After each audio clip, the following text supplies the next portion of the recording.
నమస్తే, welcome to meta news. ఇక మ్యాటర్లోకి వచ్చేస్తే రాయలసీమలో ముఖ్యంగా కడప గడపలో కూటమి టార్గెట్ ఫిక్స్ అయింది. జగన్ సొంత ఇలాకాలో పసుపు జెండా రెపరెపలాడుతుంది.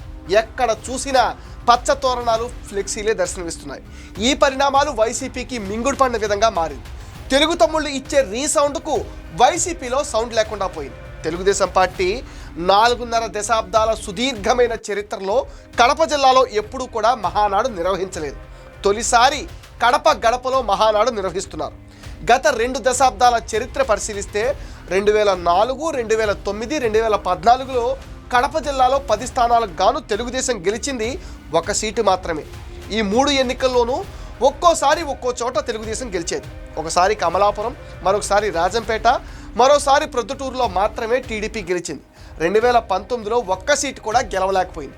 కానీ 2024 ఎన్నికల్లో చరిత్ర సృష్టించింది. కనీ విని ఎరుగని రీతిలో ఉమ్మడి కడప జిల్లాలో కూటమి 10కి 7 స్థానాలు గెలుచుకుని కడప అడ్డా ఇక నుంచి టీడీపీ అడ్డా అని నిరూపించేలా సత్తా చాటింది. అందుకు తగ్గట్టుగానే కడప ప్రజల రుణం తీర్చుకునేలా అక్కడ అనేక అభివృద్ధి కార్యక్రమాలు చేపడుతూనే పెద్ద ఎత్తున పసుపు పండుగ జరుపుకుంటున్నారు. 2024 ఎన్నికలు రాష్ట్ర చరిత్రలోనే రికార్డు తిరగరాసిన ఎన్నికలు. రాష్ట్ర ప్రజలు కూటమికి 164 సీట్లు ఇచ్చి భారీ మెజారిటీతో అధికారం కట్టబెట్టారు. జిల్లాలు కూటమి క్లీన్ స్వీప్ చేసింది. ఇదంతా ఒక ఎత్తు అయితే, కడప ప్రజలు ఇచ్చిన తీర్పు వైసీపీని కోలుకోలేని దెబ్బ కొట్టగా కూటమికి కొండంత బలాన్ని ఇచ్చిందని చెప్పాలి. 10 స్థానాల నుంచి వైసీపీ 3 సీట్లకు పడిపోతే ఎన్డీఏ కూటమి ఏకంగా 10లో 7 సీట్లు గెలుచుకుంది. తెలుగుదేశం 5 సీట్లు గెలవగా రైల్వే కోడూరులో జనసేన, జమ్మలమడుగులో బీజేపీ గెలిచాయి. తమను అంతగా ఆదరించిన కడప జిల్లాలో మరింత బలంగా పాగా వేయటానికి ఈసారి మహానాడు ఇక్కడ నిర్వహించాలని చంద్రబాబు సంకల్పించారు. ఈ క్రమంలోనే తమ్ముళ్లకు టార్గెట్ కూడా చెప్పేశారు. కడపలో ఇకనైనా టీడీపీ జెండా రెపరెపలాడాలన్నారు. ఇంకాస్త కష్టపడితే ఈసారి 10కి 10 మనమే గెలుస్తామని ధీమా వ్యక్తం చేశారు. ఎన్నికల ఫలితాలు వెలువడిన ఏడాది తర్వాత కూడా కార్యకర్తల్లో అదే ఉత్సాహం, అదే ఉద్వేగం కొనసాగుతూ ఉంది. ఇప్పటికే అటు సంక్షేమ పథకాలు, ఇటు అభివృద్ధిని జోడెద్దుల బండిలా పరిగెత్తిస్తున్నారు సీఎం చంద్రబాబు. ఇదే ఊపులో వెళ్తే కడపను క్లీన్ స్వీప్ చేయటం పెద్ద కష్టమేమి కాదన్న అభిప్రాయం కూడా వ్యక్తం అవుతుంది. మహానాడు ముందు కడపలో కీలక పరిణామాలైతే చోటు చేసుకున్నాయి. అవినీతి ఆరోపణలతో వైసీపీకి చెందిన సురేష్ మేయర్ పదవి కోల్పోతే ఆ పార్టీకి ఎమ్మెల్సీ జాక్యా రాజీనామా చేశారు. ఇక మైదుకూరు వైసీపీ మున్సిపల్ చైర్మన్ సైతం రాజీనామా చేశారు.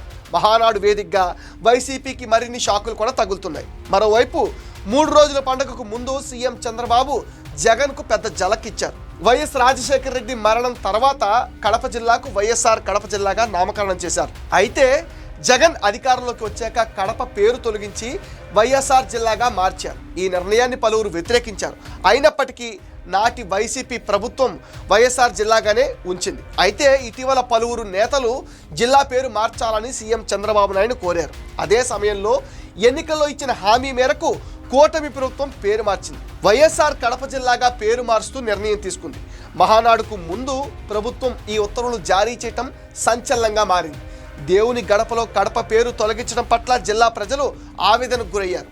మళ్లీ కూటమి ప్రభుత్వం కడప పేరును చేర్చడం ద్వారా సర్వత్రా హర్షం వ్యక్తమవుతుంది. మరోవైపు కడప కేంద్రంగా జరిగే ఈ మహానాడులో మంత్రి నారా లోకేష్ మార్క్ అయితే చాలా స్పష్టంగా కనిపించింది. ఈ మహానాడును యువనేత అత్యంత ప్రతిష్టాత్మకంగా తీసుకున్నారు. అంతా తానై వ్యవహరిస్తున్నారు. తెలుగు ప్రజల భవిష్యత్తు కోసం 6 శాసనాలను ప్రతిపాదించారు. అదే సమయంలో లోకేష్ వర్కింగ్ ప్రెసిడెంట్గా ఎన్నికవుతారన్న ప్రచారం కూడా ఇప్పుడు గట్టిగా ఊపందుకుంది. ఓడిపోయిన చోటే భారీ మెజార్టీతో గెలిచి నిలబడిన వ్యక్తి లోకేష్. అంతేకాదు, యువగళం పాదయాత్రలో కార్యకర్తలను, నేతలను ఏకం చేయడంలో లోకేష్ సక్సెస్ అయిన తీరు కూడా పార్టీలో ఆయన ఎదుగుదలకు కారణమైందని చెప్పాలి. తనలోని నాయకుడిని కార్యకర్తలకు చూపించిన తర్వాత మాత్రమే లీడర్గా ఎదిగానని చెప్పుకోవడానికి లోకేష్ ఇప్పుడు కూడా ఏమాత్రం సంకోచించడం లేదు. లోకేష్ తీసుకునే డైనమిక్ నిర్ణయాలు, ఆయన ఆలోచనలు కార్యకర్తలకు ఎళ్లవెళ్లలా తోడు నీడగా అందుబాటులో ఉండే సమయం వంటివి లోకేష్కు అదనపు బలమని చెప్పాలి. నిజానికి గత ప్రభుత్వం చంద్రబాబు నాయుడిని అక్రమంగా జైల్లో పెట్టినప్పటి నుంచే పార్టీలో కీలకమైన నిర్ణయాలన్నీ లోకేష్ తీసుకుంటున్నారు. ఢిల్లీ పెద్దలతో సమాలోచనలు జరపటం, జనసేన పొత్తు ఏర్పడినప్పటి నుంచి మాటల్లో, చేతల్లో ఎక్కడా ఆ పొత్తు డిస్టర్బ్ కాకుండా వ్యవహరించడం, ప్రసంగాల్లో పదును పెంచడం, కార్యకర్తల విశ్వాసం పొందడం, ఇలా అన్ని విధాల పార్టీ పట్ల పట్టు సాధించారు లోకేష్. ఇప్పుడు మహానాడు వేదికగా పార్టీలో కీలక నిర్ణయాలు తానే తీసుకుంటూ ముఖ్యమంత్రి పైన భారం తగ్గేలా పూర్తి స్థాయిలో బాధ్యతలు చేపట్టబోతున్నారంటూ ప్రచారం కూడా చాలా బలంగా సాగుతుంది. ముఖ్యంగా కడప గడ్డ నుంచి కీలక బాధ్యతలు తీసుకోవడం ద్వారా జగన్కు లోకేష్ గట్టి సంకేతాలు పంపనున్నారని కూడా తెలుస్తుంది. ఇది మెటా న్యూస్ అప్డేట్. ఈ వీడియో పైన మీ విలువైన ఒపీనియన్ని కామెంట్ సెక్షన్లో పోస్ట్ చేయండి. మీరు ఇచ్చే కామెంట్స్తో మరిన్ని ఇంట్రెస్టింగ్ వీడియోస్ మీకు అందిస్తాం. అండ్ మీరేం చేయాలో మీకు తెలుసుగా. ఈ వీడియోస్ని లైక్ చేయండి, షేర్ చేయండి, మెటా న్యూస్ని సపోర్ట్ చేయండి, సబ్స్క్రైబ్ చేయండి.